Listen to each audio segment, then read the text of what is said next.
Dylan, Peter, are you guys ready to tell LinkedIn and the broader social media network what we're up to with the age of the MGA? Should we get Let's into do this? it. Very excited.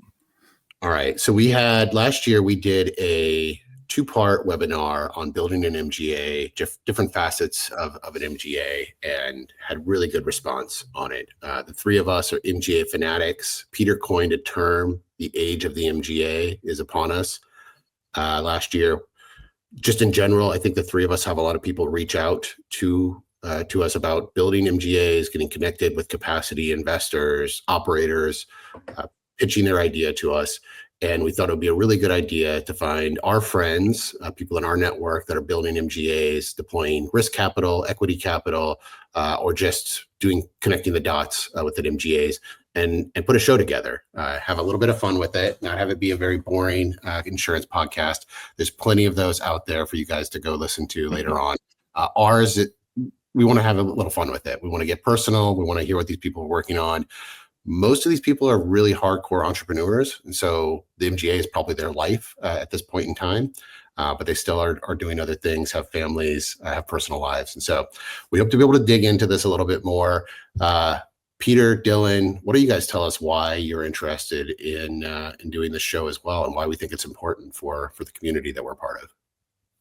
Yeah, sure. Yeah, so I think a big part of this for me is making sure that we're inspiring the next round of founders, who are the people who are that want to build an MGA. Let them really understand what they're getting into. And just importantly, we want to dissuade people who need dissuading, right? Not everyone should build a company, period. That's number one.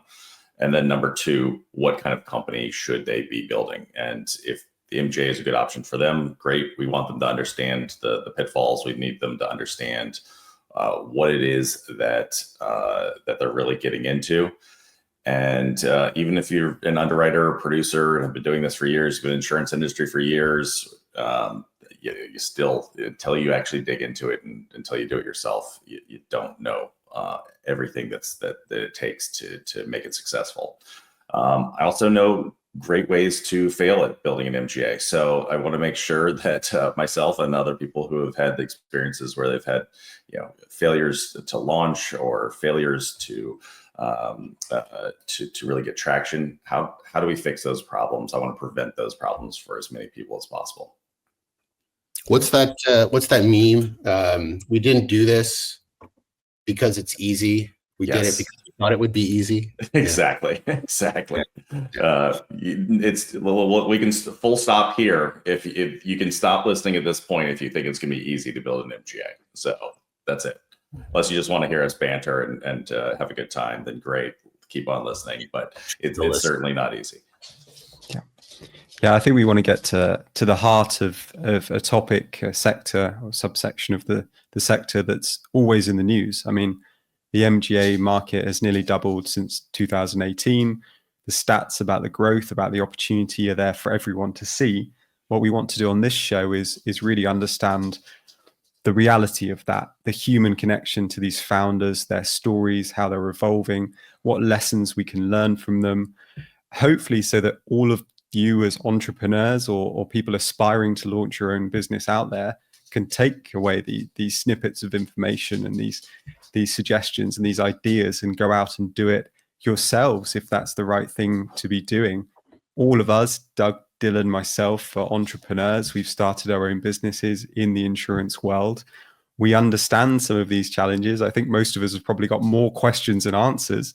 So we're very interested in how the response to these things goes with our interviewees and for you as an audience.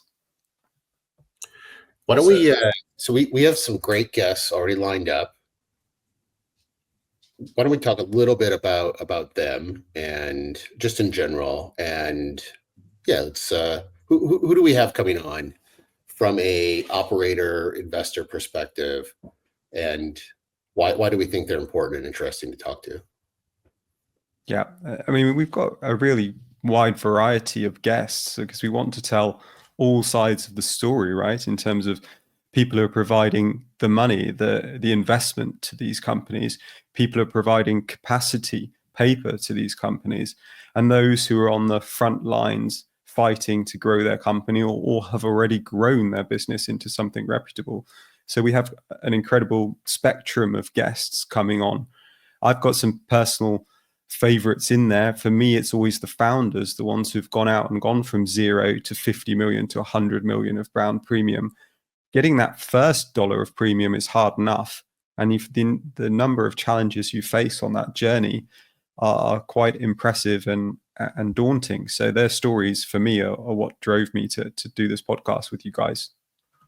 Sounds great. And I guess we got to also throw out that we have, it would be, I guess, vendors and the partners that are going to help get you across that it's really the starting line, right? $1, I guess, is the starting line. And so making sure that you can understand compliance, the actuarial side of it, pricing, rating, filing forms and rates, it is it's a difficult journey. Not everyone knows how to do these things. So I really take a lot of interest in those core operations. How do you get there, right? Because the mindset of the founder can be incredibly solid. They can understand what they're getting into, but if they don't understand what it is they need to do, who helps them? And we're gonna bring on some guests in that area as well. Yeah, I'm really excited about some of the people that we've already chatted with and that we have lined up to speak with. Guys, I'm really excited. Anything else we need to let everyone know, or should we get back to booking guests and cleaning up some of the episodes that we have in the can already? I think that, the thing that differentiates us as a podcast from a lot of the resources that are out there is we get into the detail. These are long conversations, they're personal conversations. We get to know our guests in a detail that perhaps other shows don't. And the reason we do that is we're very specialized here. We're looking at the MGA space of insurance, and there's lots of nuance and ideas and need to get in, as Dylan mentions, to the detail behind these things. We're not a big vision dreamer of a podcast. We're giving you functional advice to go out and do it. I think that's a big difference for us in what we're trying to do. And as we continue to build up this library of great guests, and as we continue to get feedback from our audience, we want to make sure that we're also creating a resource, a blueprint to help build that MGA, really give a how-to. So we'll continue to organize this in a way, even though the order of the shows will not be in a first step to last step.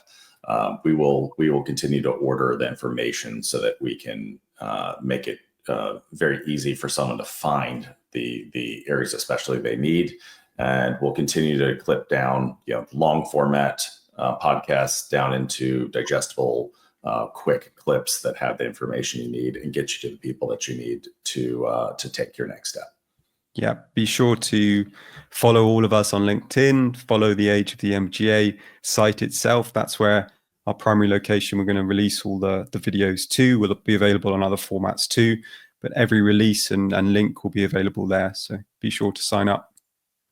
Nice. All right, guys. Well, thank you everyone for taking a listen, and we can't wait to release some of our new episodes in the coming weeks.